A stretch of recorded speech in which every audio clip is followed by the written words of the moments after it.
Welcome to When Gen X Ruled the Multiplex, in which I look at some films important to the development of those of us who were born between 1965 and 1980. Today I'm looking at the 1985 box office bomb, Clue, a murder mystery comedy based on the popular board game. Clue was directed by Jonathan Lynn, who would go on to direct 1992's My Cousin Vinny. The script was written by Lynn from a story by Lynn and John Landis, director of comedy classics Animal House and the Blues Brothers, who was originally slated to direct Clue but dropped out and handed the reins over to Lynn. We open in New England on a stormy night in 1954 at Hill House, a spooky yet lavish mansion. We meet Wadsworth, the butler, who soothes some very good attack dogs by giving them some meat. This will segue into a long-running joke about stepping in dog crap, which will ensnare multiple characters.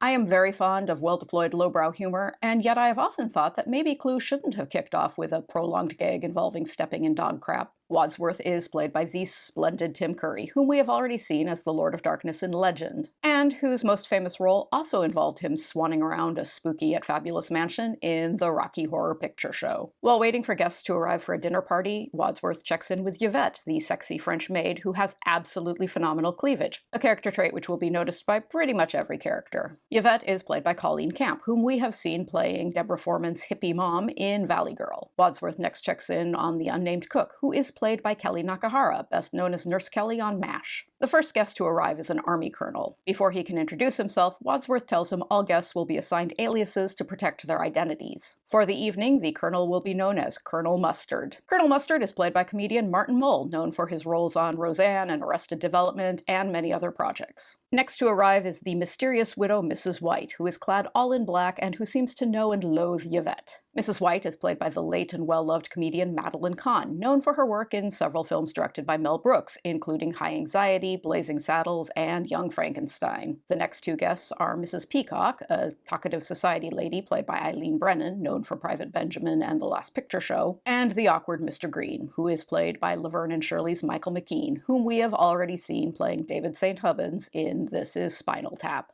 The final two guests arrive together, the seductive Miss Scarlet and the lecherous Professor Plum, who gave Miss Scarlet a lift when her car broke down. Like all the guests, they were invited to dinner by an unidentified host. Professor Plum is played by Taxi's Christopher Lloyd, whom we have already seen in Back to the Future. Carrie Fisher was originally cast as Miss Scarlet, but she backed out so she could go to rehab. She was replaced by Leslie Ann Warren, known for her extensive work in television, including a regular role on the 1966 series Mission Impossible. In the dining room, the seat at the head of the table is unoccupied, and Wadsworth explains they're waiting for the arrival of a seventh guest, a man named Mr. Body. Even though Mr. Body has yet to arrive, dinner is served. Although they're all concealing their true identities, Mrs. Peacock reveals that she's the wife of a high-placed politician, and Professor Plum admits that he's a psychiatrist who works for the World Health Organization. It turns out all the guests either live in DC or have direct ties to the US government. Finally, the seventh guest, Mr. Body, arrives. Mr. Body is played by Lee Ving, frontman of the hardcore punk band Fear, whom we have already seen in villainous roles in Flashdance and Streets of Fire. After dinner, the group retires to the study for coffee and brandy. Wadsworth reads aloud a letter left by their unknown host, revealing that the 6 initial guests are being blackmailed by Mr. Body, who is privy to their darkest secrets. Professor Plum slept with one of his patients. Mrs. Peacock accepted bribes to influence the votes of her senator husband. Miss Scarlet runs an escort service. Colonel Mustard is one of Miss Scarlet's clients. Mr. Green, who works for the State Department, is gay and closeted, and Mrs. White murdered her most recent husband, a nuclear physicist, by decapitation. Wadsworth announces that the police will arrive in 45 minutes to arrest Mr. Body, which means all their various crimes will be revealed. Aiming to prevent this, Mr. Body gives each guest a gift-wrapped box containing a weapon. Miss Scarlet gets a candlestick, Mrs. White gets a rope, Mr. Green gets a lead pipe, Colonel Mustard gets a wrench, Professor Plum gets a revolver, and Mrs. Peacock gets a knife. Mr. Body encourages them to kill Wadsworth to prevent him from spilling their secrets. He turns off the lights so they can attack Wadsworth, but when the lights come back on, it's Mr. Body who lies dead on the floor. Realizing the cook is unaccounted for, the entire group races to the kitchen and finds her dead in the freezer with a knife in her back. When they return to the study, they find Mr. Body's body has disappeared, though it pops up again shortly. A stranded motorist, played by Jeffrey Kramer, arrives at the mansion and asks to use the phone. Wadsworth escorts him to the lounge. The motorist tells someone over the phone that his former boss is at the mansion and he believes he's in danger. Before he can elaborate, someone comes up behind him and hits him with the wrench. The doorbell rings, and it's a police officer, played by jazz singer Bill Henderson, who spotted the motorist's abandoned car and wants to know if anyone needs help.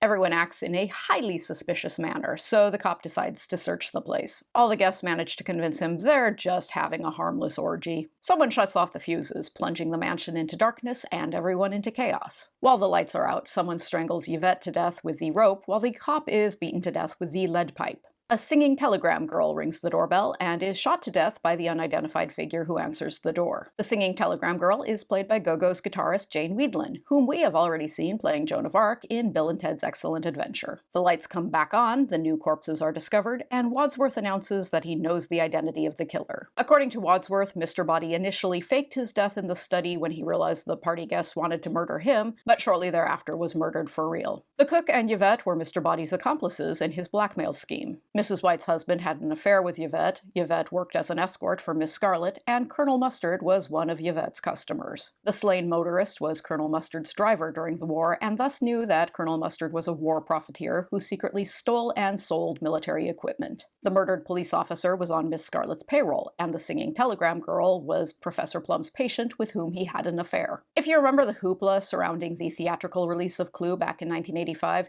you remember that the big gimmick about it, more gimmicky even than that it was a film based on a popular board game, is that there were 3 different endings to the film, with a different solution to the murders revealed in each ending, and each theater only showed one ending. This was a transparent and ultimately unsuccessful bid to get viewers to pay to see the film multiple times. Here's the first solution. Wadsworth reveals that Yvette killed Mr. Body and the cook, acting on the orders of the person who later murdered her. Her employer, Miss Scarlet, who later killed the motorist, the cop, and the singing telegram girl. Unmasked, Miss Scarlet holds the party guests at gunpoint and reveals that she's been making her fortune trading sensitive government secrets that her escorts have learned from clients while conducting their business. Before she can make her exit, the police swarm in, led by the chief of police, who is played by WKRP in Cincinnati and head of the class star Howard Hessman, whom we saw in his small role in This Is Spinal Tap. The chief thanks Wadsworth, an undercover federal agent, for his help in bringing down the blackmail ring. In the second solution, Wadsworth reveals the murderer as Mrs. Peacock, who was selling her husband's state secrets to the highest bidder. Mrs. Peacock is apprehended just outside the mansion by the chief of police. In the third and most elaborate solution, almost everyone turns out to be a murderer. Professor Plum killed Mr. Body, Mrs. Peacock killed the cook, who worked for her and had told her secrets to Mr. Body, Colonel Mustard killed the motorist, Mrs. White killed Yvette, Miss Scarlet killed the cop, and Wadsworth killed the singing telegram girl. Wadsworth, we learn, is the real Mr. Body, and the Mr. Body who was killed was his butler. The true purpose of the evening was to eliminate his dangerous network of spies and informers. That purpose served, Wadsworth suggests they all go their separate ways and pretend none of this ever happened. Mr. Green, however, turns out to be an undercover FBI agent, and he whips out a gun and kills Wadsworth. He lets in the chief of police, and the other dinner guests are arrested. Regarded as a critical and commercial failure upon release, Clue has undergone a renaissance in the intervening years and is now regarded as a classic.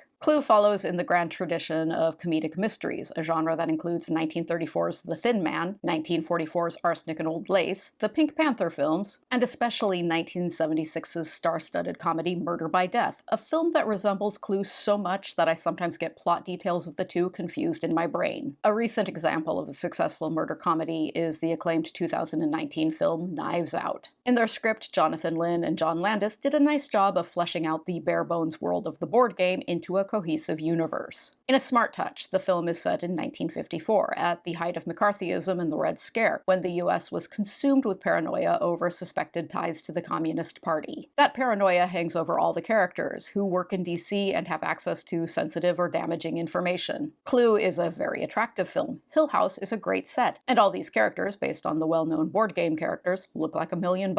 In some ways, Clue came out at exactly the right cultural moment.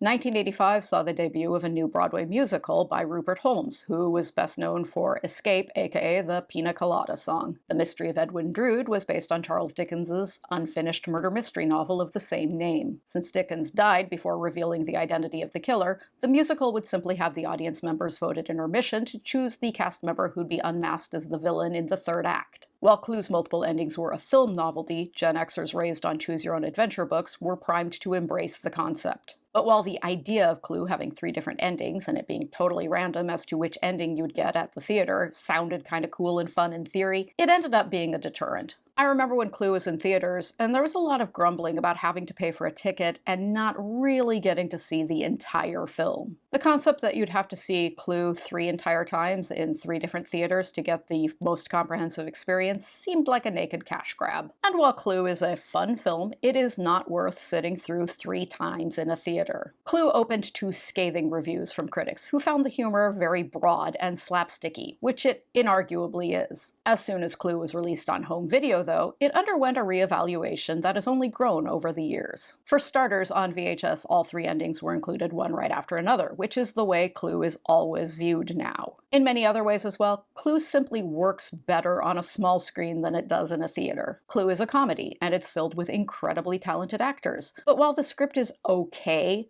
the actual jokes and running gags aren't especially notable. The moment from Clue that has become the most famous is Mrs. White describing her hatred of Yvette, in which she rants on in a hilariously unhinged manner about how her hatred burns like flames on the side of her face. And it is brilliant and memorable, and it is a moment that was not in the script. The wonderful Madeline Kahn ad-libbed it. Clue is often remembered as being funnier than it actually is, simply because, without exception, the cast members are sparkling and energetic, and have great chemistry and crackerjack comic timing, and they can sell jokes that in lesser hands would have crashed and burned. More often than not, the dialogue isn't funny, but the performances are hilarious. Taken as a whole spectacle, Clue comes across as a failed experiment, but when you extract small bits and pieces from it, it sparkles like a cut crystal glass filled with poisoned champagne.